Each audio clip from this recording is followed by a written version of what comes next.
tarde, pessoal. Primeiro, agradecer aí a presença de todo mundo. Sexta-feira de tarde não é fácil para ninguém, tá na tarde ainda. Meu nome é Vinícius. Sou Wilson. A gente é do Game Dev. E antes de a gente começar, queria só ter uma ideia de como é que tá o pessoal aqui. Quem é do primeiro ano aqui do BCC? Segundo ano? Eu, Igor. Terceiro? Quarto ou mais?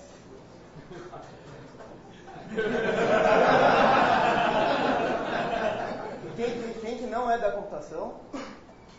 Tá, legal. Então, assim, essa palestra que a gente vai fazer hoje é um pouco diferente do que a gente normalmente faz, que é a gente vai apresentar exatamente os desafios que você tem relacionados à área de computação quando você está desenvolvendo o jogo. Então é uma palestra que, assim, talvez os professores gostem, que vai motivar todo mundo a estudar, prestar atenção em várias disciplinas diferentes.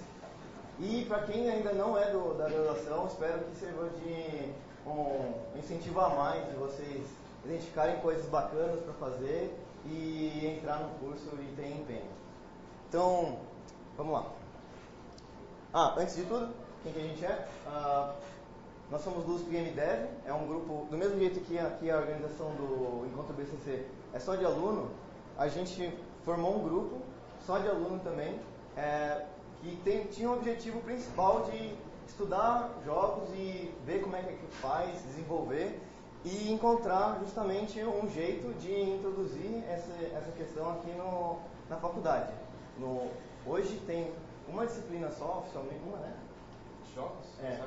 Só tem uma disciplina então na USP que é relacionada, que nem é daqui, na verdade, é uma disciplina da Escola Politécnica, do curso de Engenharia da Computação, que é dada na FAO, para ser junto com o curso de Design. E daí, se algum aluno do BCC se interessar, hoje em dia dá para fazer computativa. Procure no Jupyter, não vai ser assim, aparecer na frente de vocês, mas se vocês estão interessados, corram atrás que, no pior dos casos, com requerimentos vocês conseguem fazer matrícula. Mas então, daí o nosso objetivo é estudar jogo dentro da universidade e então encontrar justamente, não ser como uma empresa de tentar produzir, mas sim encontrar os problemas interessantes que tem no desenvolvimento de jogos e atacar eles ou do jeito que a gente acha que é mais interessante, ou então de vez em quando do jeito mais por baixo dos panos mesmo, que normalmente tem ferramenta pronta para isso. E então é sempre bom você saber como que as coisas são construídas para você conseguir usar as ferramentas melhor. Mas beleza, então basicamente... Essa palestra está obviamente focada em jogos digitais, porque nós temos planos de computação. Mas no grupo a gente trabalha também com jogos analógicos, só para deixar claro. Mas hoje nós vamos falar especificamente de jogos digitais. E o primeiro desafio que a gente encontra é que a arquitetura de um programa, que é um jogo digital, um programa interativo, é diferente do que a gente está acostumado. Isso afeta como a gente desenvolve. A gente não consegue programar do jeito que a gente está acostumado a fazer o EP, porque não vai dar na mesma. Basicamente tem essas três características que um programa interativo tem. No caso, o programa interativo é mais abrangente que o jogo, né? Um programa que tem uma janela, uma interface gráfica, em geral é interativo. O primeiro fato é que a execução dele não tem fim, normalmente, né? Ele fica em um loop infinito e você tem que controlar o fluxo do programa enquanto está nesse loop infinito. Certo? Ele não é um programa que recebe uma entrada, calcula e gera a saída.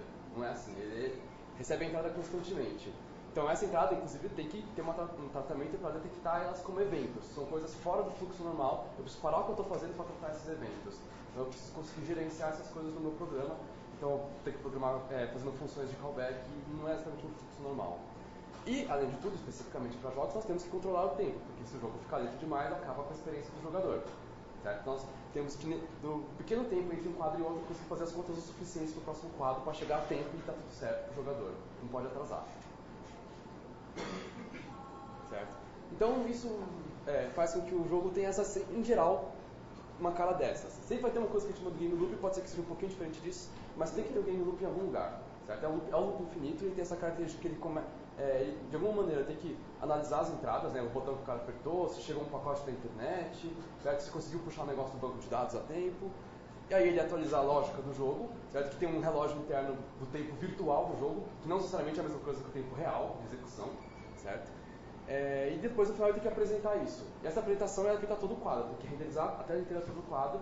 E o fato de que o negócio vai a, em geral, 30 FPS, no pior dos casos, como é desenhado em 30 quadros por segundo, a gente tem essa sensação de movimento, de que as coisas estão acontecendo em tempo real.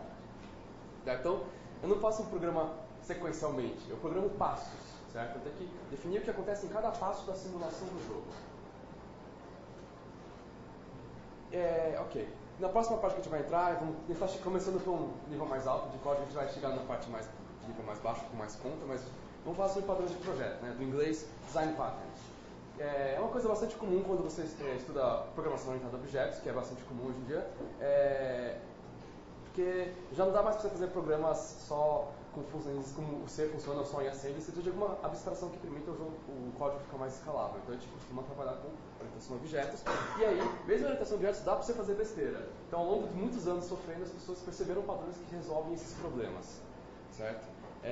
Em particular, tem o famoso livro do Gang of Four, certo? São 4 programadores que fizeram uma enciclopédia de design patterns que resolvem vários problemas que acontecem por aí.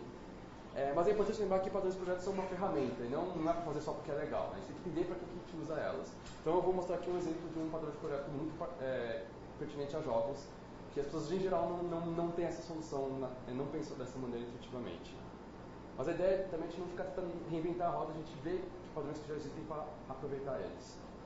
Certo? A situação é a seguinte, num jogo, você tem vários elementos presentes, certo?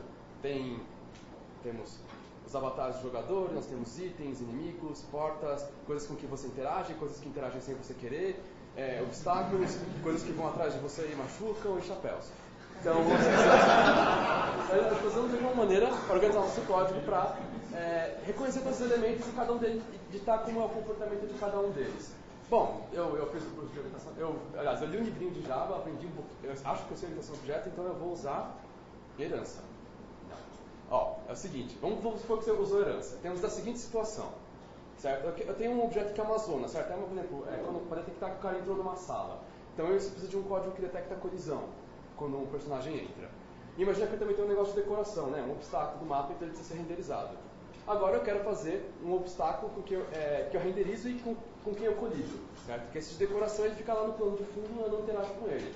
Na hora que eu vou querer fazer alguma coisa que é renderizada e colide, ou eu herdo de um ou eu herdo do outro. Se eu herdar daqui, eu vou ter que copiar o código de renderização. Se eu herdar dali, eu vou ter que copiar o código de colisão. E nunca herde dos dois ao mesmo tempo, certo? Você vai fazer o infame Deadly Diamond of Death, certo? Que é uma das piores coisas que pode acontecer em orientação a objeto, você estraga tudo. Então, é complicada a situação. Você não tem como evitar que o código se repita. Por isso que existe um outro jeito que, ao invés de você usar herança, você usar composição. O que a gente chama do padrão component, certo? Você quebra os possíveis aspectos que o seu objeto pode ter nos domínios que ele pode pertencer. Então, a posição, o movimento, a renderização, certo? As físicas. Se eu quero fazer um objeto com um comportamento específico, eu simplesmente combino os componentes pertinentes a ele, né? Então, um alien, que é o inimigo, ele tem tudo, ele em geral vai ter um script, que é o comportamento da inteligência artificial dele.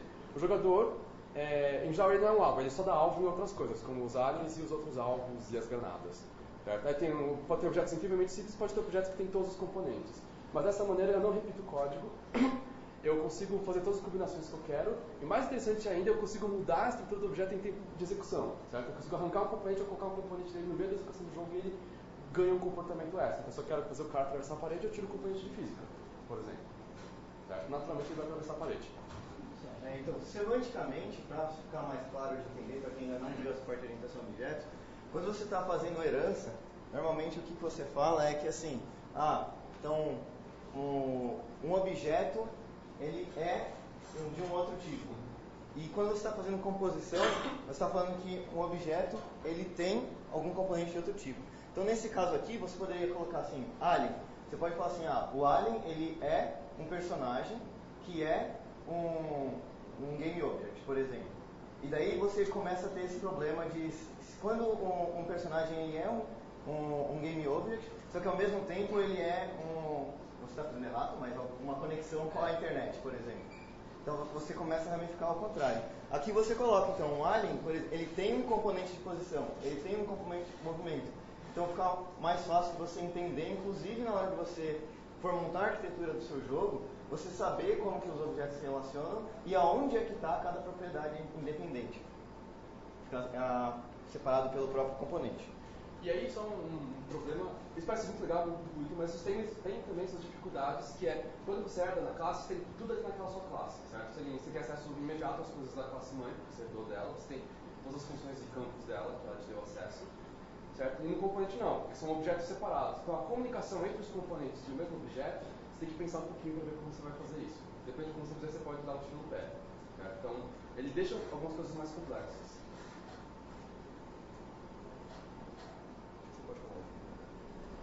Tá, um dos outros aspectos que normalmente gera bastante problema quando você está desenvolvendo um jogo é porque um jogo, na verdade, não passa de uma simulação. O que é uma simulação? Você tem algumas condições de ambiente, por exemplo, e existem forças, objetos que eles vão interagir entre si e você, de vez em quando, espera algum tipo de resultado, de vez em quando você quer verificar qual o resultado que pode ter. E, obviamente, quando você está tocando essa parte, os componentes de física meio que são fundamentais. É muito difícil você pensar em algum jogo que não seja um puzzle, um jogo da velha, esse formato de jogo, que não use nada de física. E uma das partes que mais dá problema é relacionada a colisões. Porque a colisão tem o simples fato de que você está o tempo inteiro colidindo tudo com tudo. Aqui a gente, por exemplo, está todo mundo em cima do chão, ou você está em cima da cadeira, a cadeira está em cima do chão, o computador está em cima da mesa. Tudo tem que ter algum tipo de interação com base na colisão. Das maneiras também não naturais, por exemplo, eu quero saber quais são os 10 caras que estão perto de mim. Eu posso criar uma esfera com um certo raio e contar os 10 caras mais próximos que eu colidi nessa esfera invisível com os elementos da minha volta. Então, colisão é uma coisa muito útil, prática, no jogo. Então, o jeito mais fácil que tem de pensar a colisão é usando o círculo. Por que círculo? Primeiro que o círculo é um objeto extremamente simples, ele só precisa de dois componentes. Ele precisa de um componente de posição, do centro, e ele precisa do componente raio. Então, se você abstrair qualquer coisa para círculo, você pode ignorar completamente um monte de informação que o objeto tem. Por exemplo, um objeto humanoide, você faz um círculo gigante em volta dele e dane-se se ele tem um braço, 2 braços, 3 braços, 5 braços, não interessa. Você faz um círculo e daí você consegue fazer a colisão de jeito muito fácil. Você pega um outro cara, vê a distância entre os dois e compara isso com a soma do raio do primeiro com o raio do segundo. Se os dois estiverem afastados mais do que a soma dos raios, quer dizer então que os círculos não estão se intersectando. Logo, não tem colisão. Então, de um jeito extremamente rápido, simples e intuitivo também, você consegue verificar. Só acontece que nem sempre você abstrair um objeto para círculo vai gerar um melhor efeito para você. Afinal de contas, o jogo é sempre relacionado à experiência do usuário. E de repente você tem um objeto que é pontiagudo, por exemplo, uma estrela, e daí você usa um círculo maior ainda do que a estrela para detectar a colisão, e várias vezes vai acontecer de a ponta da estrela tá aqui, vem um outro objeto, não encosta na estrela, e daí você fala, colidiu. Daí o usuário vai falar, pô, caramba, nem encostou, já colidiu. Daí você fala assim, tudo bem, eu vou diminuir o círculo. Daí o que você faz? Você pega o círculo ficar mais justo com o centro da estrela, e daí vem um objeto, bate na ponta da estrela e não colide. Daí o jogador vai falar, pô, mas bateu ali, não está acusando colisão. Então, você precisa escapar do círculo para encontrar uns encaixes melhores. Normalmente, se você usar só círculo e quadrado, você consegue já ajustar para um monte de caso e resolve. Então é muito normal, e além disso o quadrado também é bem fácil de tratar, que a gente vai mostrar. Quadrado e retângulo. Então, quando você vai fazer com os retângulos, um jeito, ainda continuando nessa linha de simplificar, para deixar as coisas tanto mais fácil de você modelar quanto mais fácil de fazer conta, você pode fazer que eles fiquem alinhados aos eixos. O que isso é? Os quadrados eles vão estar ou assim, os retângulos, ou assim. Você não vai tratar o caso inclinado. Dá para tratar o caso inclinado, é um pouquinho mais complicado, mas só para esses exemplos vocês se entenderem, aqui a solução bacana era de nenhum dos dois, né? É mais fácil verificar. Sim, de vez em quando você também tem que trocar o jeito como você raciocina os problemas. Você pode pensar, como que eu faço para verificar que dois quadrados estão intersectando? Isso é uma colisão. Você pode falar também assim, uma colisão é quando dois quadrados não estão intersectando. E é mais fácil você verificar que os quadrados estão afastados do que quando eles estão intersectando entre si. Basicamente o que você faz é o seguinte, né? A gente modela, organiza os dados de uma maneira que a gente sabe facilmente qual é a extremidade esquerda, direita, baixo e cima de cada retângulo. Certo? Eu sei que, por exemplo, eu facilmente olhando a posição X, eu determino qual que o retângulo está mais à esquerda, eu penso, do lado direito do retângulo da esquerda está à esquerda da esquerda do retângulo direito. Vamos trocar. Essa direita aqui está à esquerda dessa esquerda aqui, certo? Se está, claramente eles não têm como colidir. Não importa onde eles estejam, se tem essa condição, eles não vão colidir. Certo? Muito fácil de ver isso, é uma comparação rápida. Oi, Dobby. Por outro lado, você pode... e isso se repete para todos os lados. Você pode verificar, se essa parte de baixo aqui estivesse em cima dessa parte de cima, também não teria como estar colidindo. Certo? Então, se uma dessas é verdade, não importa qual seja, se você achou uma dessas comparações que já deu verdade, você já pode desistir que esses casos não estão colidindo. Certo?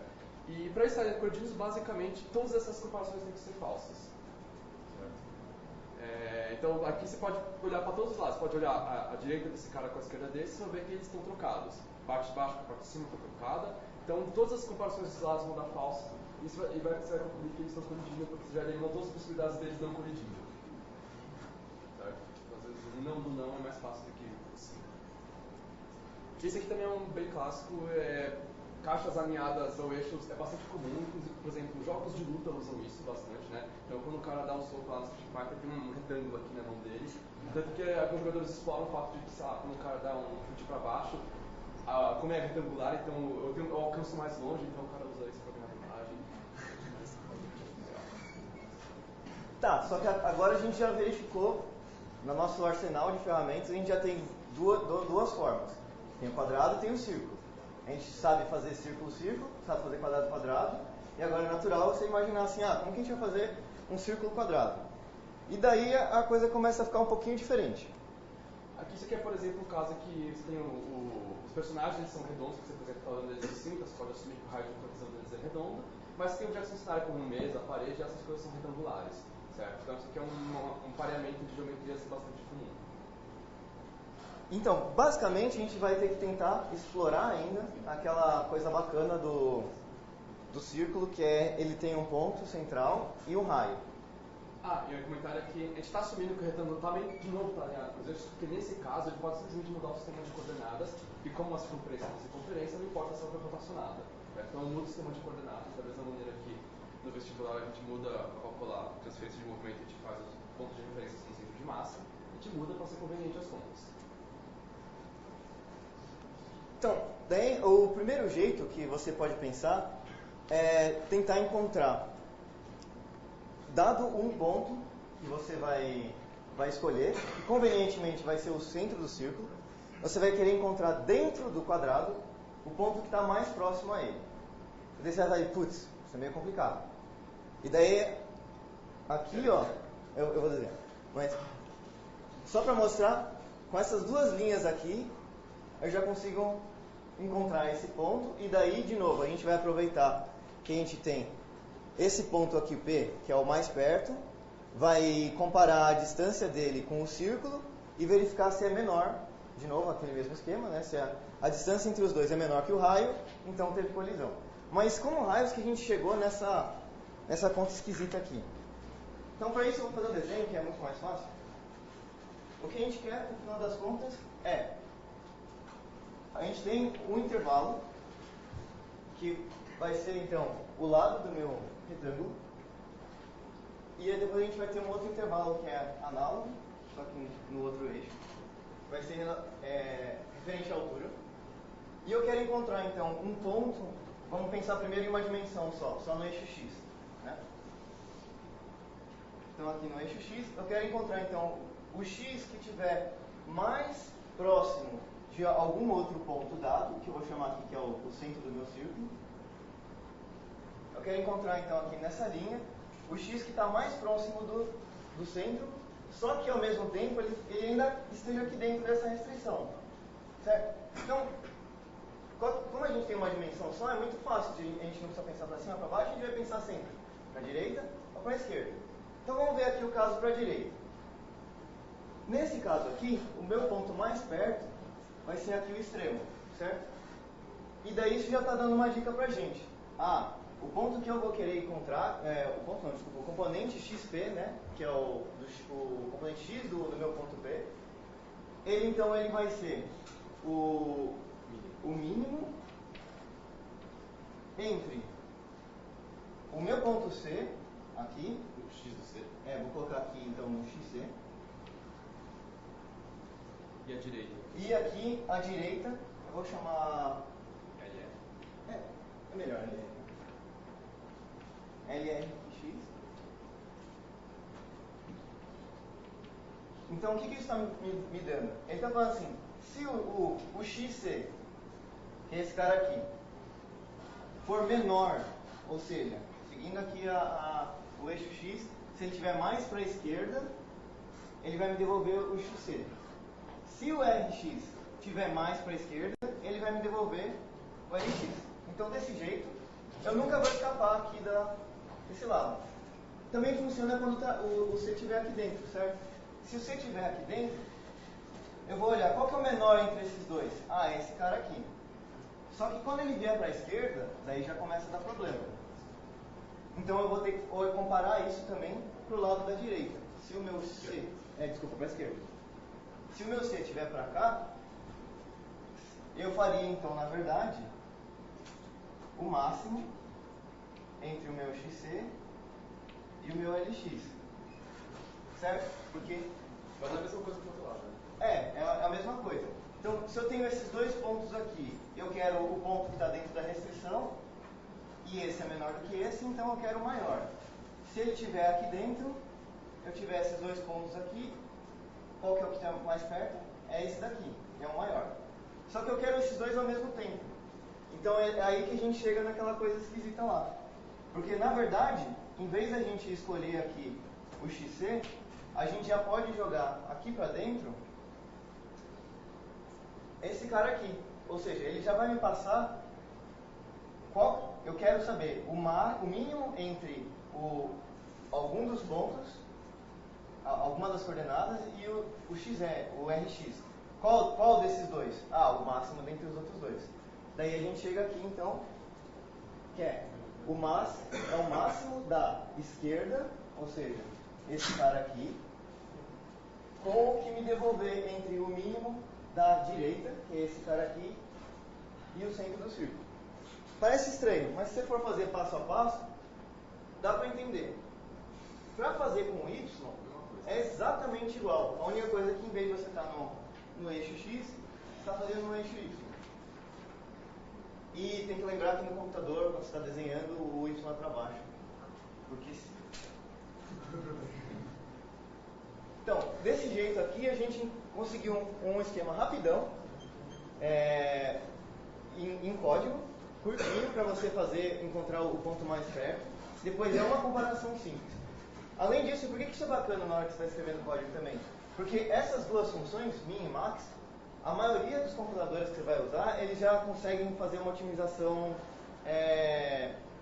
por dentro dele já, que faz esse código ser mais rápido.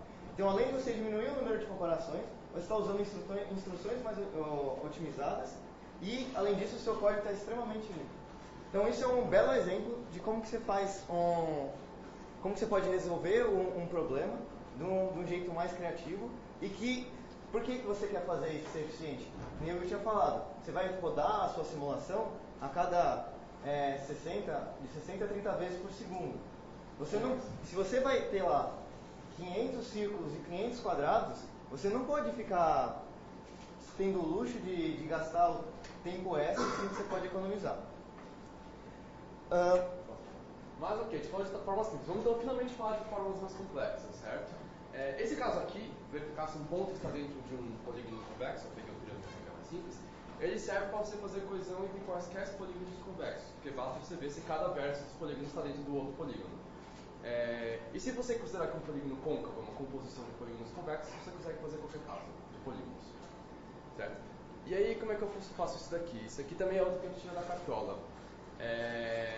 Eu vou usar uma coisa, não sei se vocês lembram, quase não usei na minha graduação, mas eu vi bastante já no cursinho, chamado produto vetorial. Então, lembrando rapidamente, o produto vetorial é uma operação em R3, certo? No qual você tem quando você multiplica os dois vetores usando esse produto estranho, o resultado é um vetor perpendicular aos dois, certo? E aí tem várias propriedades. A gente faz essa conta usando, por exemplo, o determinante, no qual o I e o JK são os componentes unitários em cada eixo.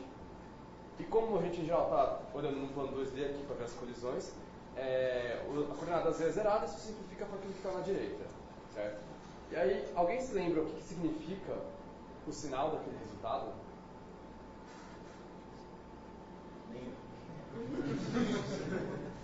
O sinal basicamente indicava... porque é importante lembrar que essa operação ela não é comutativa. Se você troca a ordem dos vetores, muda qual que é o vetor perpendicular. Ela segue a regra da mão direita, certo? Então, se eu pegar o primeiro vetor, seguir o dedão, o segundo vetor indicador, o resultado vai ser para cima. Se eu trocar a ordem, o resultado fica para baixo, certo? Então, o sinal do resultado é o sinal na componente Z, que não existe, mas ela é importante para a gente. Porque ela está dizendo qual que é a ordem da multiplicação.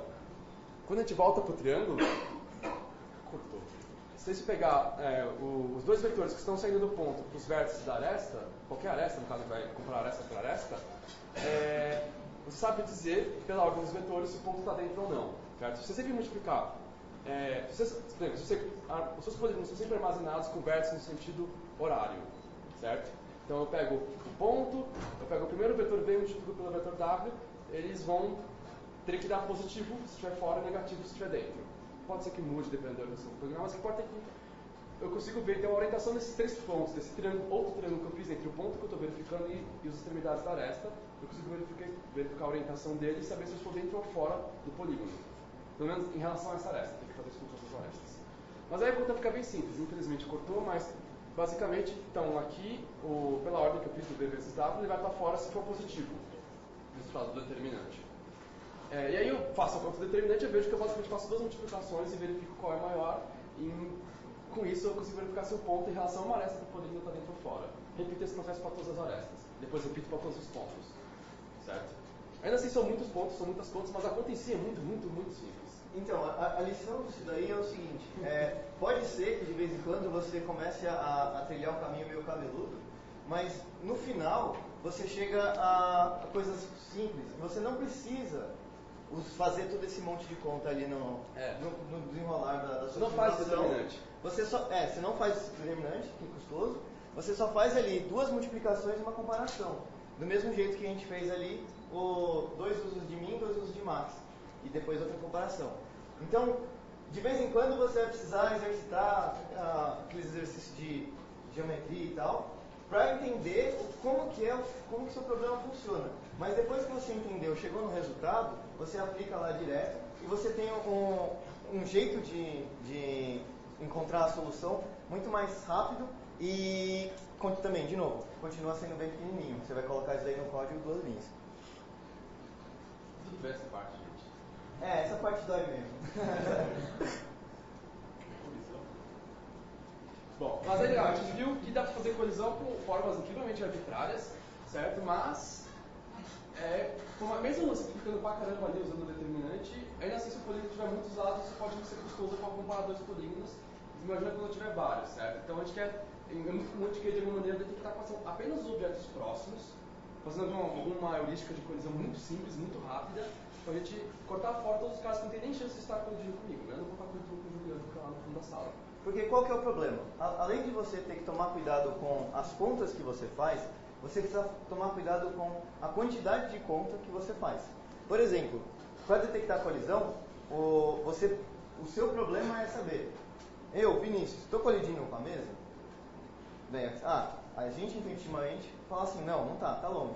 Só que o computador ele não tem essa intuição, você precisa passar para ele um jeito dele verificar se ele está colidindo com todo mundo. Independente do método que você está verificando, você vai precisar fazer com que ele teste essa colisão do Vinícius com a mesa, Vinícius com a cadeira 1, Vinícius com a cadeira 2, Vinícius com a cadeira 3, com todas as cadeiras, com todos os caras que estão aqui dentro do auditório.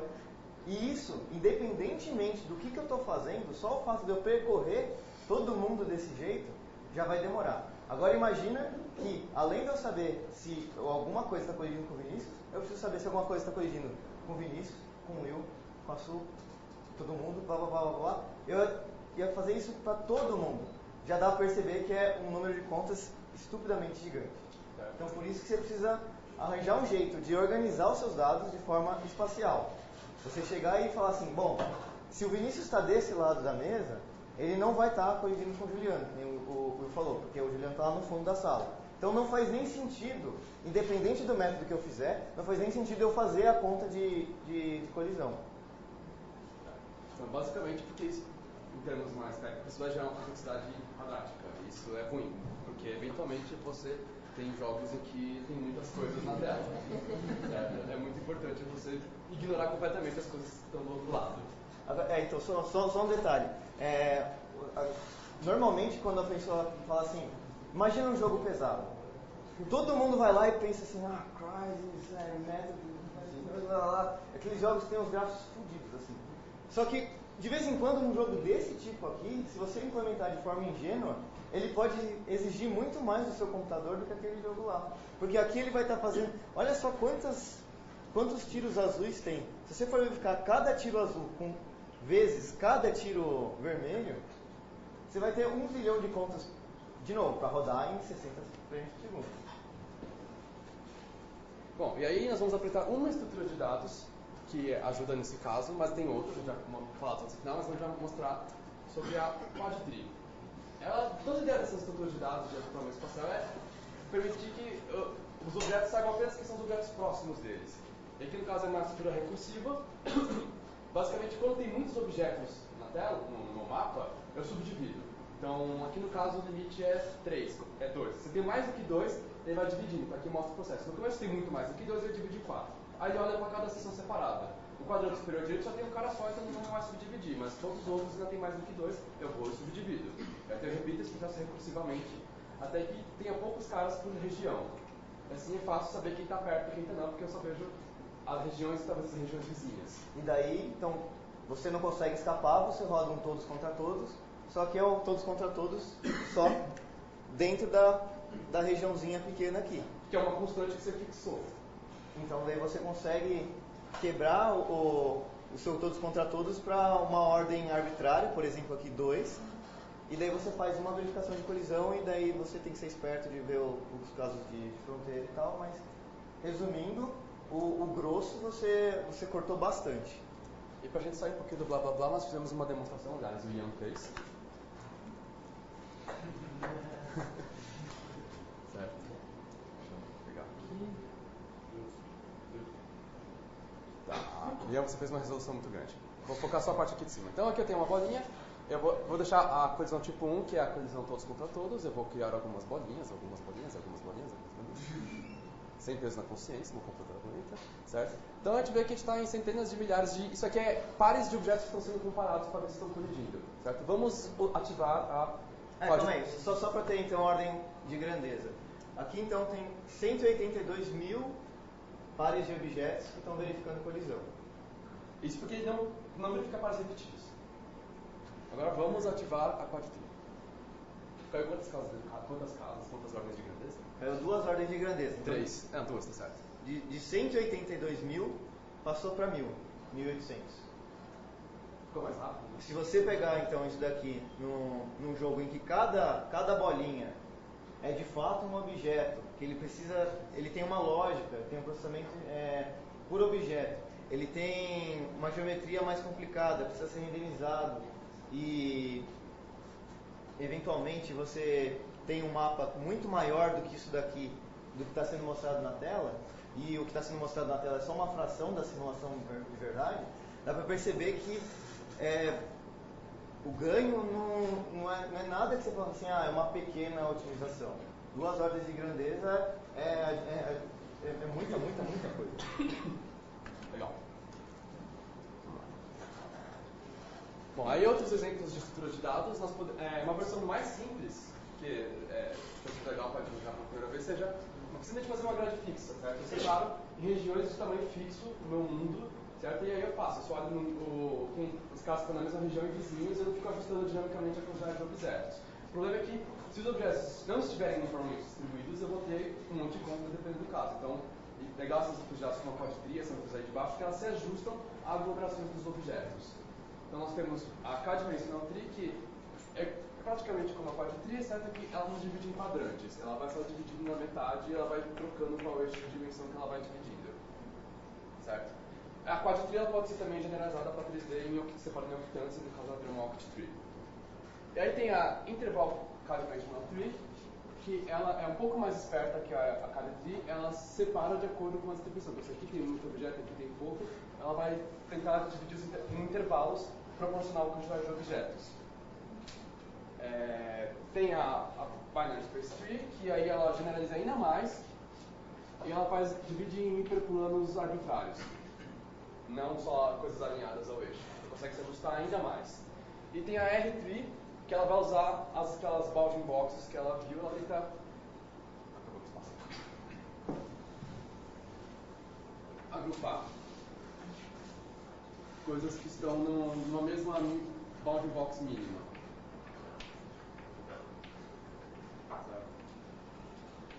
Então, a maioria tenta agrupar usando bounding boxes, ela é bastante inteligente, só que aí o critério que você faz para agrupar as bounding boxes é razoavelmente complicado. Mas também existe estrutura. Então dá para você complicando aqui, arranjando heurísticas, cada vez mais tentam otimizar como seus objetos estão particionando o espaço. E o bacana disso daí? Isso dá paper, fala. Compensa fazer essas estruturas de dados mais complexas ou depende do jogo? Depende. Então, por exemplo, a IKD-tree, em relação a KD-tree e a quad-tree, ela se dá bem quando os objetos que estão nela não mudam de posição, porque para ela mudar dinamicamente é mais difícil, porque ela precisa ficar ajustando os intervalos. A KD-tree e a quad-tree, como ela sempre quebra exatamente no meio, exatamente em 4, tudo bem ser dinâmico, ela se ajusta de uma maneira realmente fácil sem ter que fazer muita conta. Então você pode, por exemplo, guardar objetos do cenário que não se mexem numa KD-tree e objetos que se mexem numa quad-tree. Então, do mesmo jeito que você tem diferentes algoritmos de ordenação que são eficientes para determinados casos e outros não, essas estruturas de dados também. Então tem cenários e cenários. Agora, uma coisa bacana dessas aqui é que, então, uma implementação relativamente simples, além de você ter a melhora, você aprende um negócio bacana que é usado de fato isso em jogos comerciais. O Will falou, você estendendo essa ideia de cortar um plano em quadrados para cortar um volume em octetos, você faz isso funcionar em 3D. E é basicamente o que a maioria dos jogos em 3D fazem hoje. Então, você está chegando lá e fala assim, normalmente a galera gosta de vender essa ideia. Você não precisa ser programador para conseguir fazer seu jogo agora. Essas coisas assim, tem a ferramenta mágica XYZ, que você solta um pão e tem um jogo, essas coisas assim. Só que na verdade você vai pegar lá o seu joguinho em 2D e vai começar a fazer, você vai colocar 100 objetos e de repente seu jogo vai estar lagado, você não vai saber por quê. Então, esse tipo de solução é interessante porque te dá uma epifania sobre o processo de computação que está rodando por trás da simulação do jogo. E além disso, é útil para você, de fato, se você quiser ir continuar nessa área, é o que a galera está usando. Que é standard. Então, aquele demo que a gente mostrou está no nosso GitHub, depois eu vou passar o link. E na nossa engine, a GDK, nós temos uma implementação n-dimensional da interval k-dimensional tree. Generalizado para qualquer número arbitrário de dimensões, se vocês quiserem dar uma olhada. Vocês querem fazer um jogo em 5 dimensões? Tá. Um outro tópico muito abordado quando estava desenvolvendo o jogo é a inteligência artificial.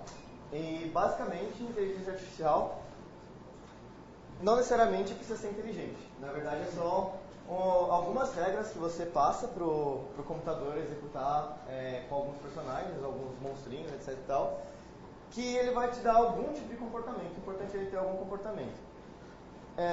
Um jeito muito fácil de você modelar isso, de forma a claramente mostrar que não tem nada de inteligente no processo, é você usar uma máquina de status finito. O que é esse nome feio aqui? Na verdade, pode se resumir a um autômato, que também é um nome feio, que pode se resumir com bolinhas e setinhas. Cada bolinha ela vai ser um estado, vamos supor, de um NPC. Então ele pode estar em descanso, ele pode estar seguindo alguém, ele pode estar atacando ou ele pode estar fugindo. Em cada estado, e ele vai ficar em um estado só por vez, pode ter eventos que façam com que ele mude de estado. Então, por exemplo, se ele está descansando, de repente ele encontra o herói, ele passa para o estado de perseguição. E isso você nem precisa pensar nesse esquema de bolinhas e setinhas, fazer um gráfico, etc. e tal. Com uma sequência de ifs, né, de condicionais, você já simula esse tipo de tomada de decisão e você já vai dar para o seu jogo algum comportamento que para o jogador vai ser interativo. Exemplo super clássico. Os fantasminhas do Pac-Man. Eles são uma máquina de estados que tem 2 estados e, consequentemente, 2 setinhas, que é, quando não está nada de excepcional acontecendo, eu persigo o jogador. Ponto. Ele só faz isso. Enquanto o Pac-Man não pega a bolinha, a bola grande especial lá, ele vai ficar perseguindo. No momento que o Pac-Man pega a bolinha grande, o que acontece? Tem uma transição, ele passa de um estado para o outro, e daí ele sai do perseguir herói para fugir do herói. E daí o comportamento dele já muda. E a volta acontece quando o efeito da bolinha acaba. Então, isso, o cara não fez bolinhas, setinhas, um gráfico, porque simplesmente tinha 2 estados, era um if, e você conseguia simular um comportamento. Então, quando o pessoal fala inteligência artificial, não necessariamente é alguma coisa muito complicada. Mas, de vez em quando, pode ser. A vantagem de você realmente implementar uma máquina de estados no seu código é que ela fica mais fácil de você mudar ela dinamicamente, né, certo? Você pode fazer um scriptzinho, pode carregar um arquivo de texto muito simples que explica a máquina de estados. Você não precisa ficar mudando os ifs, os fors do seu código, você quer ajustar o comportamento das inteligências artificiais. Então, pode ser, então depende do tamanho também. Um caso que a inteligência artificial começa a complicar um pouquinho mais é no Pathfinder, que é justamente você tá com, que nem por exemplo o fantasminha lá do Pac-Man, ele está em um ponto, o herói está no outro, e ele precisa achar um caminho até lá. Só acontece que em uma linha reta você não vai chegar lá porque tem obstáculos. Então, para isso, você tem vários jeitos de tratar esse caso. Você pode considerar o caso em que o mundo é contínuo, então, como é que eu explicar o que é contínuo? Você pode discretizar o mundo, ou seja, você em vez de considerar que eu posso estar em qualquer ponto, daqui até ali, eu posso estar simplesmente ou nessa célula, ou na célula do lado, ou na célula do outro, como se fosse várias casinhas, ou então um jogo de tabuleiro, né? Seria cada casinha do tabuleiro. E você discretizando desse jeito, você consegue ganhar muita coisa, porque é fácil de você encontrar onde cada elemento está, a posição de cada elemento, e eles estão relativamente muito mais comportados do que se fosse num espaço contínuo. Além disso, para você fazer busca, também ajuda bastante. Um exemplo muito fácil muito famoso, é isso aqui. Vamos supor que você sai aqui de um ponto, essa bolinha aqui, e o seu destino é a bolinha verde. Como que você faz o computador descobrir um caminho para chegar lá? Vamos fingir que esse mundo aqui, ele na verdade um super tabuleiro, todo quadriculado, onde cada uma dessas bolinhas aqui seria o equivalente a uma célula. Você pode então sair por aí tentando encontrar você dá por exemplo, um passeio aleatório. Eu tô numa célula e eu verifico, essa célula é o meu objetivo? Não. Eu ando para qualquer lado. Essa célula é meu objetivo? Não. Eu ando para qualquer lado. Você pode ficar assim para sempre. Acontece de novo. Isso daí você não vai conseguir rodar em 60 FPS. Para achar um jeito mais esperto. Como que é um jeito bacana de você pensar? Você pode tentar procurar a direção direta, ignorando o obstáculo, entre o seu ponto de origem e o seu ponto de destino. E daí você vai tentando andar naquela direção.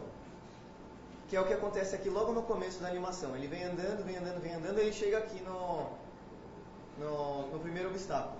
O que ele pode fazer? Você vai ter que, de algum jeito, retroceder e... Desculpa, o que você mostrou aqui? Então, ele veio até aqui e você então precisa arranjar algum jeito de fazer uma volta para poder contornar. Então, o que você pode fazer? Cada vez que você dá um passo, você pega todos os caminhos que você poderia chegar a partir desse passo e vai colocando eles numa fila ordenada pela quão perto você está do seu objetivo. E daí toda vez que você não consegue encontrar um caminho, você chega num obstáculo, você pega lá daquela fila de alternativas, qual que é a menor? E daí você tenta partir dela, em vez de ficar tentando aleatoriamente por aí. É mais ou menos o que acontece aqui. Ele vem andando, para cada casa que ele passa, ele vai acumulando as casas vizinhas numa fila, e essa fila vai sendo ordenada automaticamente pela menor distância em linha reta até o objetivo. Depois que ele encontra um obstáculo, ele pega aquela lá e tenta de novo. Então, se fosse o que alguns já devem ter visto o algoritmo de Dexter, o algoritmo de largura, esse sistema seria muito mais lento porque ele procuraria nesse padrão, assim. Então ele demoraria muito mais para chegar no resultado, porque ele simplesmente vai pegando quem é o cara mais perto da origem. O A estrela, ele usa, então essa noção de quão perto eu estou do objetivo é uma heurística, que ele tenta dar preferência então para os caras que estão mais perto, usando distância euclidiana no caso, do objetivo. Então ele é melhor do que isso. Então, mais rápido. Esse daí, então, ele é mais rápido, é um jeito viável na prática, e além disso, você, depois que ele encontra o caminho, ele te dá... Esse aqui não, senhor. Ah, não, esse aqui é só estrela.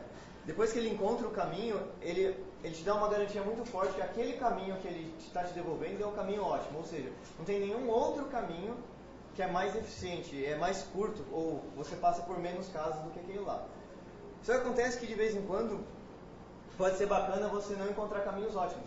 Porque se alguém vai jogar o jogo da velha, por exemplo, contra o computador, ou xadrez contra o computador, e você coloca lá no nível máximo, você sabe que você não tem nenhuma chance de ganhar o computador. Porque ele vai processar muito mais informação do que você, ele vai tomar sempre as melhores escolhas e fica chato. Então, de vez em quando, é legal você colocar no computador um pequeno fator de humanização, assim. Não é que ele vai ficar mais parecido com um humano, quer dizer que ele vai ficar mais burro, é só isso. Então, o jeito de você fazer isso na estrela, que é o próximo, é você colocar um fator de relaxamento. Ele, em vez de tentar procurar o caminho ótimo, ele tenta encontrar o mais rápido possível um caminho que me leve até o objetivo. Então aqui vocês podem ver que é diferente do outro, que quando ele chega aqui no final, ele bate, ele começa a voltar, ele continua tentando procurar um caminho por aqui. Por quê? Porque, lembra que eu falei que ele vai colocando os caminhos vizinhos numa fila de prioridades? Quando ele coloca os caminhos vizinhos na fila de prioridade, ele aumenta muito o peso dos caras que estão mais perto. Então daí toda vez que você encontra uma alternativa que ela é mais perto do objetivo do que alguma outra, você mais perto e não que tenha um caminho mais perto, é mais perto literalmente, ela aumenta na prioridade. E daí o que acontece? Ele fica tentando mais vezes aqui encontrar um caminho perto do obstáculo, mas é óbvio que ele não vai conseguir. Só que é mais ou menos isso que a gente faz mesmo. Quando a gente chega num labirinto, por exemplo, você normalmente só descobre que você precisa voltar quando você dá de cara com a parede ali. Quando você percebeu que ali tem uma parede mesmo e que não tem como você dar o contorno. Então, se você olhar a diferença aqui, ó, dá pra ver que tem uma barriga pra cima. E se você for... não vai demorar. Mas se você for fazer no outro, ele já traça uma linha aqui do lado. Ele já viu, a partir daqui, se eu for pra frente, eu tô perdendo tempo. Então, eu vou pra direita. Então, são jeitos que, de vez em quando, parece que você tá deixando o problema menos eficiente, mas que pra fazer o jogo... outra coisa. Esse daqui não tem garantia de ultimabilidade. Ou seja, esse cara aqui com certeza é menos eficiente do que se você viesse... Não, com certeza. Não, é menor ou igual. Nesse caso aqui sim, ele é pior, né? Mas então, você perdeu uma restrição forte, que nos teóricos seria um absurdo, né? Você dificilmente quer um caminho não bom. Mas para matéria de jogo, é uma solução que processa menos, vantagem 1, e parece mais com o comportamento de um personagem, de um cara humano. Em defesa dos teóricos, existe a área de aproximação, no qual você realmente abre mão de restrições do problema para fazer o algoritmo mais rápido. Os problemas são tão difíceis que desencana. Fala. Naquele caso, por exemplo, vocês estão calculando o caminho lógico em dois pontos parados. Isso. Mas no jogo você tem uma movimentação a cada instante. Então, cada passo você precisa recalcular o caminho. Eu ia perguntar, vale a pena armazenar o caminho ou alguma coisa nesse sentido? Ou é mais fácil recalcular? Pode ser que sim. Depende. Muito não. Quantidade de personagens. Então, por exemplo, se você pensa em guardar o caminho, você precisa levar em consideração o quanto que esse caminho é alterável no seu jogo ou não. Se você, por exemplo, está falando assim, é um trem, certo? Que ele tem uma malha por onde ele pode escolher qual sequência de trilhos ele vai pegar. Você calculou o caminho uma vez, obviamente no próximo passo da iteração você não precisa calcular de novo, porque não vai mudar nada. Agora vamos supor que você está no RTS, você está selecionando várias unidades e está mandando elas para lugar freneticamente. Aí vale mais a pena você não guardar o caminho, porque provavelmente o número de alterações que o jogador vai fazer nos caminhos que você traçou é grande. Tudo depende do custo computacional de você calcular esse caminho e do quanto que você vai trocar. Então é caso a caso. Então, agora eu vou falar um pouco sobre a parte de renderização, de como a gente faz para apresentar uma volta para o jogador. Até agora a gente está falando bastante de coisas 2D, aqui eu vou falar um pouco de 3D, porque 3D é relativamente fácil de você renderizar as coisas, né? Basicamente nós temos que a tela é uma matriz de pixels, os pixels são 4 números, né? O componente vermelho, o verde, o azul e a transparência. Então você tem uma imagem, você sequencia elas, né? Cada frame você redesenha o próximo passo da animação, você consegue, fazendo um pouquinho de conta de geometria de novo, você consegue montar as funções em 2D. As coisas são realmente complicadas para a gente passar para 3D, porque em 3D, o que a gente quer fazer é pegar coisas que estão num espaço 3D e projetar num espaço 2D, certo? E aqui vamos entrar em um pouco matemático. O porquê que é projetar no espaço 2D? Porque no final das contas, o seu monitor, a sua tela, é como se fosse um acrílico que está na frente do seu mundo 3D, que vai tirar uma foto. Então tudo que passar por aquele acrílico, você vai pegar então aqueles pontinhos de luz, que é o seu monitor, e aquele plano é que vai ser cada pixel aceso na sua tela. A gente vai corresponder a uma câmera no mundo 3D, certo? A gente quer fazer essa projeção e aí dá para ver que nós temos, na verdade, 2 espaços vetoriais e nós queremos fazer uma transformação do espaço vetorial para o outro. É um pouco mais complicado que isso, mas vamos ver. Então, como é que a gente pode fazer isso? Isso aqui é como o Engine 3D funciona, basicamente. Eu vou simplificar agora de volta, para ver o caso que eu estou projetando uma coisa no mundo 2D para um mundo de uma dimensão só para as contas não ficarem feias, elas ficam, certo? Então aqui eu tenho 2 quadrados, estou projetando ali no eixo, certo? Bom, o que a gente aprende em álgebra linear é que nós podemos fazer transformações, né? A gente aprende de transformações lineares, certo? No caso, a gente assume que, apesar de ser uma dimensão menor, o lugar de resultado, a gente trata ele como se fosse a mesma dimensão que a origem, só para a gente conseguir posicionar nele, ter essa noção de que a câmera está olhando o mundo de algum lugar. Então, realmente é um plano que existe no mundo, como você falou, aquela tela de acrílico que está capturando as coisas. Então, mesmo em R2 eu estou fazendo uma transformação de R2 para R2, só que se eu uso uma transformação simplesmente linear, certo? Que tem essas propriedades aqui de linearidade, eu me ferro porque a origem sempre vai mapeada para a origem, certo? Então isso força com que a câmera sempre tem que estar na origem e isso não é verdade no jogo. A minha câmera pode estar em qualquer lugar. Então uma transformação simplesmente linear não é suficiente, então a gente usa o que chama de transformação afim, que é basicamente uma transformação linear mais um deslocamento, que é basicamente a posição da câmera, então eu consigo posicionar minha câmera em qualquer lugar e ver de qualquer ângulo, de qualquer ponto no meu cenário. Oi? Não, a transformação afim com vocês. Então, isso aqui é claramente... Não, é uma das coisas que claramente durante o curso você encontra por aí. Um professor manda você fazer uma contanhada desgraçada, feito louco, você não sabe por que você está fazendo aquilo, e você não entende. Fala assim, na minha vida eu nunca vou usar isso, né? Uma transformação afim. Daí quando você vai para a aplicação real, você chega e encontra os paralelos. Então, se alguns professores, principalmente essa parte aí que mexe com essa coisa de vetor, etc e tal, já colocassem isso na cabeça de vocês iam ter uma motivação para falar, tá, se eu considerar isso uma câmera, faz sentido eu mover a minha origem das coordenadas, mas basicamente os professores não vão fazer isso. Então, o que a gente queria era que vocês já soubessem um pouco disso daí, principalmente a galera que está no primeiro ano e que não está entrando, que todas essas coisas que são relativamente feias, parecendo que estão fora de contexto, ela consegue sim ser aplicadas na prática.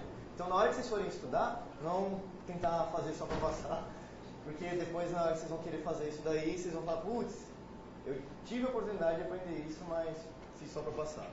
Outra coisa muito legal de transformações, no caso, as transformações lineares, elas são legais porque você consegue representar elas com uma matriz. No caso, ali, uma matriz 2x2, isso permite a gente fazer otimizações, a conta fica incrivelmente legal. Tem várias maneiras de interpretar esse monte aqui, que é vantajoso para a gente fazer as contas, certo? Mas tem um problema que é uma transformação afim, e eu duvido que vocês consigam fazer uma transformação afim de R2 para R2 usando uma matriz 2x2. Porque a matriz força que tem essa questão da identidade. Se eu multiplico uma matriz por um vetor de zeros, eu vou cair no vetor de zero, não importa qual seja a matriz. Então, o que faz a molécula de gambiarra muito famosa na computação gráfica é usar uma matriz com uma dimensão a mais, certo? Eu estou em R2 ainda, estou querendo fazer uma transformação, só que aí eu acrescento, a matriz era para ser só o ABCD, certo? Só que eu coloco uma coluna a mais, nessa coluna a mais eu coloco aquele deslocamento que eu quero para a câmera, e eu coloco um 1 ali embaixo, né, como se fosse o final da identidade. E todos os meus pontos que tem no 1, que eu quero transformar para projetar na tela, eu coloco um 1 no final. Porque se você fazer na conta, você vai perceber que isso joga aquele deslocamento lá para o final, certo? Então, isso aqui é um truquezinho muito simples, eu aumento a dimensão da matriz e eu consigo fazer uma transformação afim na dimensão anterior. O mesmo se estende para R3, certo? Eu quero fazer transformações com matrizes em R3, eu uso matrizes de R4. Certo? E se eu não quero ter esse deslocamento, eu simplesmente troco esse 1 por um 0 e volto ao normal. Porque às vezes eu simplesmente quero transformar tamanhos, eu não quero transformar posições, certo? Então, tanto faz, tá, 13 na origem, isso vai em qualquer lugar. Certo? Isso aqui a gente chama de coordenadas homogêneas. Elas têm mais umas propriedades muito loucas, mas em geral isso aqui é o ponto mais importante. Se você quer bem só para jogos, se não quer renderizar as coisas, é assim que vai funcionar. Então é muito comum você vai chutar o código daquele seu jogo 3D legal, aí você vê que coisas com 4 dimensões, o que esses caras estão pensando? Não, faz todo sentido. E isso daí é bacana também entender um pouco, porque mesmo que você for pegar aquelas ferramentas que prometem para você que qualquer coisa que você fizer vão ser transformadas em jogos, essas ferramentas, se elas tiverem componente 3D, em algum lugar ali no canto, ele vai falar para você, você quer mexer nesse seu objeto? Você quer transladar ele, rotacionar, fazer escala, alguma coisa e tal? Provavelmente em algum canto vai estar lá para você preencher os valores, e é certeza, vai estar em formato de matriz. Então, de vez em quando você vê uma galera que está perdida assim, ela fala assim, putz, não sei como é que eu deixo esse objeto maior, e movo para a esquerda.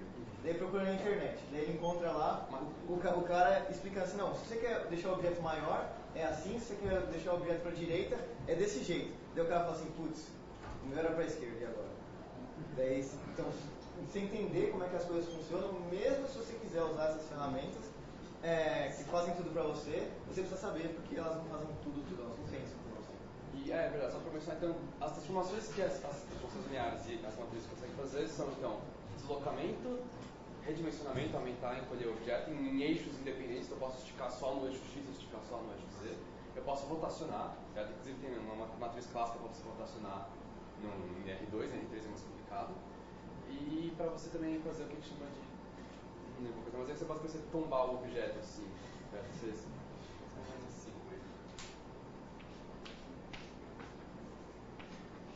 Esse tipo de transformações também conseguem com matrizes.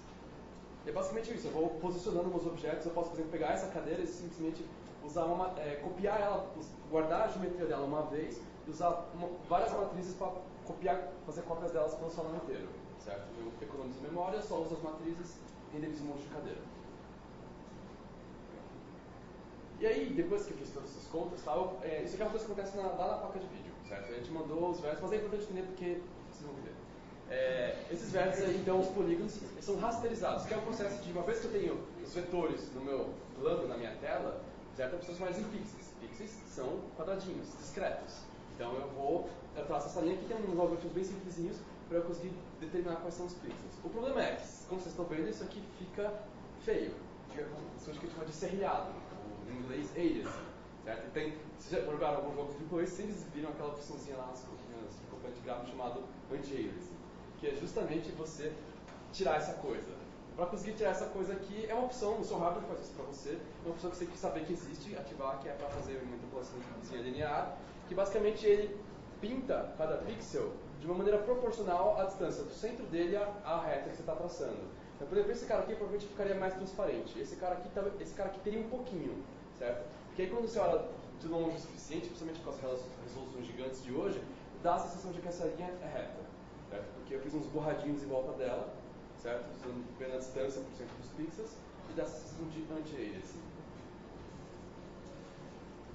E, além disso, você também pode usar matrizes e projeções para fazer sombras, certo? Porque, em geral, quando você quer produzir a tela da câmera, você tem um objeto e você produz para algo mais perto do seu olho, né? Esse aqui é o seu olho, você faz uma transformação para mais perto do seu olho. A sombra, basicamente, você quer fazer uma transformação para mais longe. Então, você pode pegar os vértices que dão o contorno do seu objeto e projetar eles para longe e você tem um polígono de sombra. Em R2 dá para fazer as contas basicamente na mão, né?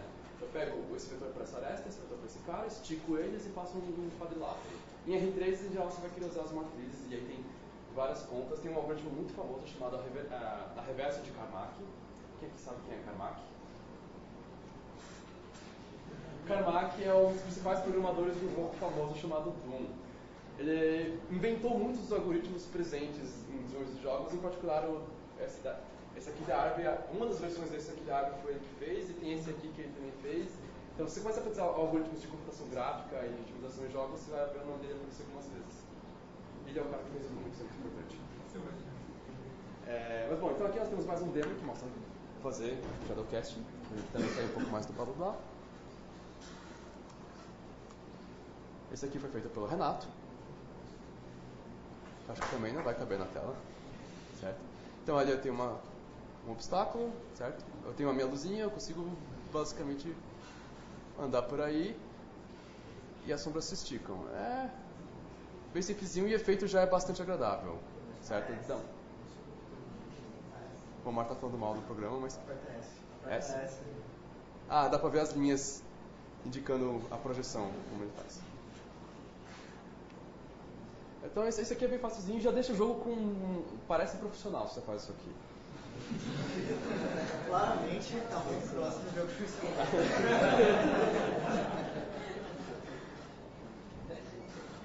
E aí tem mais uma parte interessante, isso aqui é um pouco mais recente, digamos assim, mais ou menos recente. Hoje em dia se fala bastante na área de game design e tal, de comportamento emergente. Não é emergente de emergência, é emergente de que ele emerge durante o jogo, certo? Então basicamente, tem experiências que existem apenas quando o jogo está de fato interagindo com o jogo, não está prescrito no roteiro da fase, quando o cara cai naquela mesa vai acontecer aquela coisa. Não, são coisas que acontecem inesperadamente e em geral é positivo para o jogador, porque faz com que cada experiência seja única e individual, certo? Uma maneira de você conseguir colocar comportamento emergente no seu jogo é você forçar a barra e fazer você gerar conteúdos de maneira procedimental, ou seja, você não tem os seus mapas pré-definidos, você não tem as suas fases, os seus eventos, a sua história toda prescrita, certo? Então você procedimentalmente, com código, com um programa, você gera eles, certo? Conteúdo procedimental. E aqui nós vamos montar um exemplo de autômatos celulares, que é para você poder gerar mapas. Certo? Autômatos celulares, eles se baseiam em uma coisa chamada gramática, que é a teoria que a gente vê só no terceiro ano de computação, mas de uma maneira muito, muito pobre, o professor Coelho que me perdoe. Uma gramática, você tem basicamente umas regras que transformam um símbolo em outro símbolo, em outras sequências de símbolos, certo? E eu tenho um símbolo inicial que eu vou expandindo aplicando essas regras. Então, do A vai para ABA, os A's que estão aqui viram outros ABAs e o B que estava ali vira 2 Cs. E isso aqui se repete, isso vai crescendo de uma maneira que vai seguindo um padrão. Por exemplo, você pode representar um fractal dessa maneira, certo? Só que isso aqui só são palavras, isso aqui não sei como você vai te ajudar, mas eu posso usar essa mesma ideia para fazer em 2 dimensões. Aí eu vou ter um autômato celular, certo? Que eu faço a mesma coisa. Eu defino regras que mapeiam matrizes de janelinhas, de casinhas, em outros conjuntos de casinha. Então, se eu, por exemplo, faço essa transformação aqui, tem esse comportamento de expansão. Acho, inclusive, que o cara do meio volta a ser azul, porque todos os caras laranja lá fazem ele do meio ser azul. Certo? E aqui nós temos mais uma demonstração para mostrar que isso aqui gera um efeito de mapas muito naturais. Depende, obviamente, das regras que você faz, mas com uma regra muito simples, que é você... parecido com o jogo da vida, que você tem células vivas ou mortas, certo? Dependendo de quantas células vivas vizinhas ou quantas células mortas vizinhas você tem, a célula do momento, morre ou nasce, certo? A gente usa uma coisa parecida. Você tem um número suficiente de caras próximo de você, você fica vivo. Isso vai gerar um efeito muito interessante. Simples. Isso é um dos jeitos de você fazer os mapas aleatórios. Então, quando você entrava lá nos jogos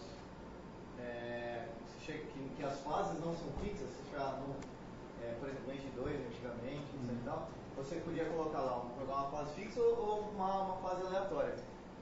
Vários deles não foi ainda. Tipo de coisa assim. Isso aqui ensina a gerir pontos aleatórios. O que eu vou fazer é usar a regra: se tem pontos perto o suficiente, ele vai criar mais um ponto, e se não tem pontos suficientes, ele morre, porque senão esse cara vai ser só um ponto solto por aí. E aí, com 2 passos, eu tenho uma estrutura cavernosa. Certo? Isso aqui é por aleatoriedade, um negocinho simples. Certo? Se eu estender um pouco mais, vai ficando um pouquinho cheio demais, mas eu posso fingir que os lugares que eu coloquei vivo, na verdade, são os lugares vazios, né? Mas eu posso voltar também. Então, porque é uma ideia muito simples, certo? Inspirada em gramáticas, eu consigo gerar mapas incrivelmente naturais. Um dos nossos jogos, o Vikings, se vocês quiserem ver no nosso site, gera mapas usando um algoritmo parecido com esse. E daí, depois de feito esse processo, nada impede de você passar então por cima de novo do mapa inteiro, encontrar localidades que podem surgir interesse. Então, por exemplo, você quer colocar aí no meio uma área de um chefão, por exemplo. Então, daí você vai o mapa de novo, encontra um lugar que está relativamente aberto, força ali ser do tamanho que você quer, coloca os componentes que você quer distribuir naquela região, e daí pronto, com uma base completamente aleatória, você gerou um mapa que tem as features que você quer, e toda vez que o jogador for entrar de novo naquele cenário, não vai ser o mesmo cenário, vai ser diferente, embora tenha características semelhantes. Outros métodos para você gerar conteúdo procedimental, a gente conhece aqui, usando noises, né, ruído, que é um tipo de aleatoriedade em várias dimensões. Ele é legal porque tem o que a gente chama de propriedade da autossimilaridade, que basicamente parece que se você olhar para um relevo de longe, né, montanhas, elas têm um formato ondulado, mas se você olhar bem de perto o relevo, eles também têm a mesma proporção de movimento. Então esse aqui é um ruído meio fractal, que permite você gerar paisagens, o relevo de paisagens de uma maneira bastante natural e parece realista. Para quem tiver curiosidade, tem um TCC desse cara aqui que nunca vai admitir que o TCC dele é bom. Que é justamente uma implementação de um algoritmo de noise que gera... Teixeira. Certo? Ele consegue gerar relevos em montanhas e praias e tal, reconhecer biomas a partir desse negócio de noise. É mais complicadinho, dá para fazer. E um outro jeito é usando o SAT. SAT são programas que resolvem o problema da satisfazibilidade, não sei como pronunciar isso. Mas basicamente é um programa bem clássico, ele é NP difícil. Foi? NP completo. Tem que pensar. E a ideia é que ele consegue, você dá várias restrições lógicas para ele. Eu quero que tal coisa seja verdade, mas se for verdade aquela coisa não pode ser verdade. E ele é um programa que tenta fazer uma busca no espaço de possibilidades até achar uma resposta válida. Como que eu uso isso num jogo, certo? Eu tenho um labirinto, eu quero que o herói seja capaz de passar esse labirinto com uma chance razoável de sobreviver, eu quero que ele se depare com 5 baús de item, com 2 monstros, uma chave, uma porta, e a chave tem que estar antes da porta, obviamente. Certo? Então eu descrevo isso com expressões lógicas e jogo para o SAT-Solver resolver para mim. Isso não é feito durante a execução do jogo, porque em geral o SAT-Solver demora. Certo? Você faz isso antes, ele vai dizer para você, olha, essa fase aqui satisfaz, eu busquei no universo de todas as fases possíveis, essa daqui satisfaz as restrições que você pediu. Você quer ela, você pega ela, faz umas adaptações que você achar legal e coloca no seu jogo. Certo? Você pode fazer, inclusive, aí cada fase você pode, com a ajuda dos seus level designers, determinar quão difícil ela vai ser, se ela vai ter uma recompensa, se tem um item-chave para o roteiro que ele precisa encontrar ali, certo? Então, é bem poderoso isso. E Acabou, gente. Desculpa, muita matemática, eu sei que dói. Então, a ideia da palestra então era isso, era passar vários probleminhas. A gente sabe que são relativamente desconexos, mas é que a ideia era isso, de você conseguir encontrar vários campos diferentes da computação dentro dos modelos de jogos. E a gente espera que com isso vocês tenham encontrado pelo menos um ou dois campos que vocês acham interessante e que acham que vale a pena estudar. E, bom, a gente tem o nosso site, recentemente repaginado, agora está bem mais bonito. Nós, infelizmente, temos uma página no Facebook. A contragosto. E, então, se vocês quiserem entrar em contato com a gente, saber sobre as reuniões, projetos que a gente está fazendo, etc. Entra no nosso site, pode mandar e-mail para a gente, esse contato aqui vai para a nossa lista de e-mail, todo mundo vê, então a gente responde relativamente rápido. E se tiverem alguma pergunta, à disposição. Se vocês tiverem um projeto que vocês estão fazendo, mas vocês estão com dificuldade com o problema, também vocês podem ir lá a gente gosta de discutir, a gente aprende coisa nova, não tem problema, vocês não precisam virar nossos membros. Alguém quer perguntar alguma coisa? Sim. E o que vocês falaram dos automatos celulares para geração de fase, cada célula tem um comportamento determinístico, né? Dada a vizinhança, vocês já viram alguma coisa desse tempo? Porque tem automatos celulares estocásticos também, um negócio bem interessante. Da mesma maneira que dá para fazer um autômato estocástico, lá na parte de máquina de estados do comportamento de inteligência artificial, dá para você também fazer uma máquina estocástica, porque quando a máquina é determinística, o comportamento do inimigo é razoavelmente previsível, né? Sabe que se você fugir um pouquinho, ele vai começar a correr que nem idiota atrás de você e joga uma armadilha, certo? Então, pode fazer alguma coisa estocástica que fica mais interessante. Porque essa mesma semente pode gerar várias fases um pouquinho diferentes. Sim, então, com certeza. Mas você também pode incluir uma lógica um pouco mais complexa, por exemplo, em cada célula, né? Então, daí, a sua regra pode ser tão complicada a ponto de, automaticamente, na hora que, durante a geração da fase, ele perceber que tem um espaço grande o suficiente e não foi colocada a sala do chefão, por exemplo, ele já coloca sozinho, sem você precisar repassar em cima do mapa. Então, daí a complexidade de ser colocado esse conjunto de regras é o tanto que você acha que vale a pena e, na prática, na hora de você rodar ali, ver se o resultado dele acabou. Porque também, se ele faz aquele monte de coisa, mas no final das contas fica a sala do chefão do lado da entrada, daí você fala, o mapa tá lindo, tirando essa parte. Então, quando você faz uma conta celular, você pode. A gente especificou pelo número de vizinhos, mas você pode especificar especialmente qual que é o padrão. Sim. Certo? E aí, por exemplo, quando tem esse padrão, então eu vou criar um cara aqui, isso provavelmente vai fazer eu criar umas pontas nessa direção, assim. Então eu consigo passar regras arbitrárias, não sei que cada passo do mapeamento das regras eu uso um conjunto de regras diferente. E aí o mapa evolui da maneira certa. Inclusive nessa parte aí você pode colocar regras diferentes para determinadas posições globais no mapa. Então isso pode fazer com que você automaticamente gere alguns mapas que os miolos são espaços mais abertos e quanto mais fundo nas centranças você for indo, mais estreitos são seus caminhos. Se isso for uma característica, você pode querer fazer o contrário. Várias coisas. Fiquei pensando na forma de criar um mapa usando o programa SAT. Você usaria fórmulas lógicas para descrever o mapa na forma de pixels dele, nas direções que ele toma? Isso é um desafio por si só. Eu estava imaginando o que você modela no meio das fórmulas lógicas. Então, você tem que, na verdade, fazer um terceiro programa que traduz as suas especificações em expressões lógicas, joga para o SAT, pega a resposta e traduz de volta a resposta do SAT para um mapa. Certo? Inclusive, isso foi um EPDA que minha turma fez. A gente tinha que pegar um número e decompor em números primos usando um SAT. Então, a gente pegava um número, mudava para uma representação lógica, jogava para o SAT, pegava a resposta e transformava em um número de volta. Então, isso é um desafio mesmo. Como é que faz para entrar no arquivo? Bom, como você já sabe, Mas ele sabe. Não tem exatamente esse processo de entrar no grupo. A gente faz reuniões 3 vezes por semana, de segunda, terça e quarta. Esse semestre. desse semestre, que foi os horários que encaixou para a maioria. E, basicamente, se vocês comparecerem às reuniões, vocês estão no grupo. Não é só porque estão no grupo que vocês vão ganhar a camiseta. Demorou 4 anos para a camiseta sair. Quem sabe nos próximos 4.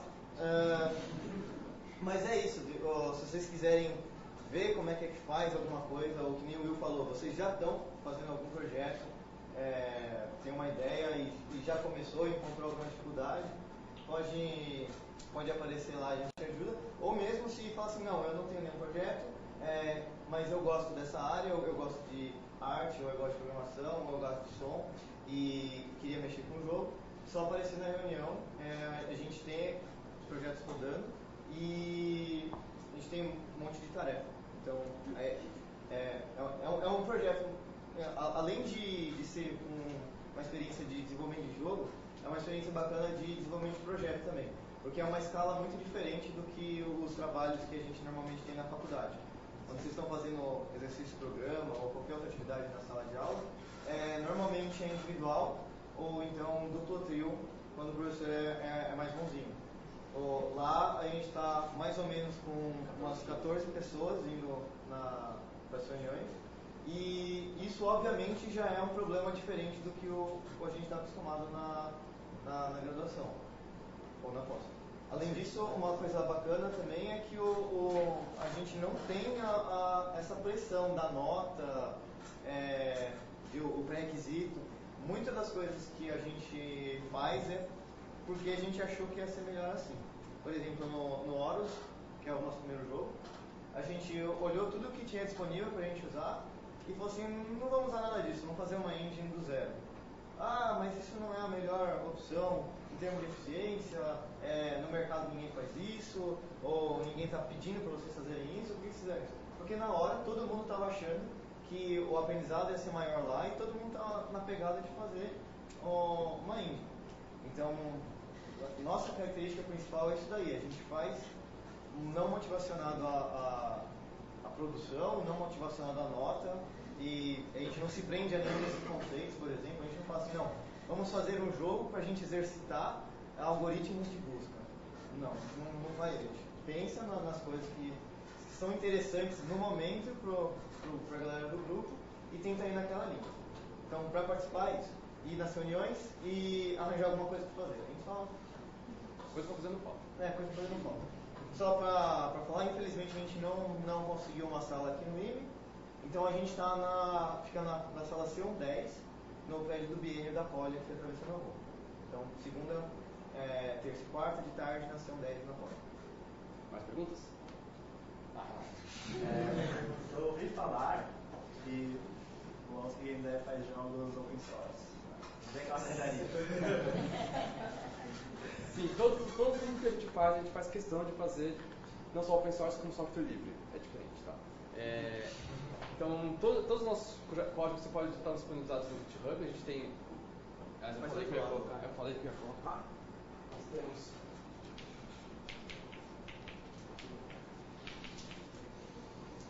Não é difícil, vocês não vão esquecer.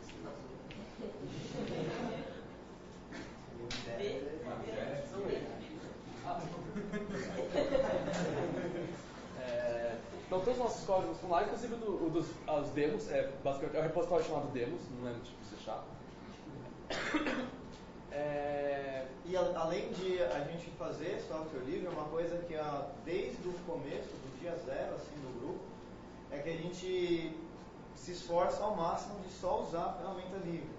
Então, algumas vantagens óbvias são a gente não paga nada e a gente não precisa fazer aquele ataque à consciência de usar software pirata e falar, não, a gente fez isso daqui por algum jeito e tal, sem divulgar. E além disso, é muito fácil de você pegar então um projeto, e se você não tem um computador, quer usar aqui na faculdade, você consegue pegar para o laboratório, porque está basicamente a maioria das coisas já instalado, ou é muito fácil de colocar nos computadores, porque é tudo aberto e tal. Posso perguntar uma coisa? Eu ouvi rumores de que vocês dão cursos nos PMDEV. Além do desenvolvimento de projetos, nós trabalhamos com cursos, com eventos como esse, e nós também participamos de outros eventos. Já fomos para a SB Games, o Vinícius conseguiu mandar um paper que foi aprovado no Simpósio Brasileiro de Games esse ano, baseado no projeto de mestrado dele. Nós também já participamos da Global Game Jam, que é sediada aqui na USP, graças ao professor Nakamura. A gente fez palestra na Campus Party, a gente já fez palestra na EASH, a gente já fez algumas palestras aqui também, para computação. Já demos cursos não só de jogos, como também cursos de software livre em geral, em parceria com a ECA, certo? Para o pessoal de jornalismo. Então nós fazemos outras coisas além de só fazer jogos. Nós também jogamos bastante. Particularmente é razoavelmente comum terminar as nossas reuniões em Magic. Então, se você esquece de jogar Magic, você pode aparecer lá também. Depois das 6. Posso fazer uma última pergunta? Você já respondeu um monte, fala. Eu preciso saber programar para entrar nas comunidades? Não, você também não. O Dob respondeu para ele. O Dob é um membro do Speed Game Dev e ele está no curso de estatística, mas ele está lá, ele ajuda bastante. Nós temos, por exemplo, o meu irmão de design, nós temos um cara muito bacana chamado Damastor, da administração. Nós já tivemos pessoas da engenharia, tem o Chico, que é formado em arquitetura no Mackenzie, ele já tem mais de 30 anos de idade, mas ele está lá ajudando a gente, cuida ainda. Como vocês ficam problema? Tem 200 pessoas sabendo o que fazer, estou mostrando que é possível. Mas já passaram lá pessoas das ciências sociais, engenharia de petróleo, já passou gente de muitas coisas estranhas lá, não tem problema nenhum. Obrigado. Beleza? Mais uma pergunta? Tem seu Renato, por favor. Renato, quer perguntar mais alguma coisa? Não, todos aceitam.